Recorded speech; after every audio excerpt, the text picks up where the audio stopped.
Hello বন্ধুরা, রোজ নাম চাই আপনাদের সকলকে স্বাগত জানাচ্ছি। আজ আমরা 4:30-এর ইন্টারসিটি ধরব এবং বাড়ি থেকে সেই অনুযায়ী বেরিয়েছি 3:45-এর সময়। কি কষ্টকর 4:30-এর ইন্টারসিটি ধরা, ঘুম থেকে ওঠাটাই খুব কষ্টকর। এই সবে প্ল্যাটফর্মে এসে গেছি, আপনারা দেখতে পাচ্ছেন প্ল্যাটফর্ম, এই যে আপনাদের দেখাচ্ছি।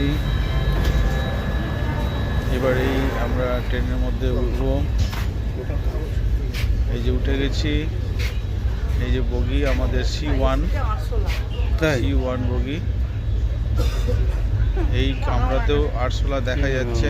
কাগজ এত টাকার টিকিট কেটে C1 বগিতে উঠেছি, এসি কামরা, তাতেও আরশোলা। এই যে দেখতে পাচ্ছেন, আমরা হাওড়ার উদ্দেশ্যে রওনা দিলাম। থ্যাংক ইউ বন্ধু। এবং কম্পার্টমেন্ট খুব সুন্দর, কিন্তু আরশোলার দেখা যাচ্ছে। Thank you. ভালো লাগলে লাইক, শেয়ার এবং সাবস্ক্রাইব করবেন।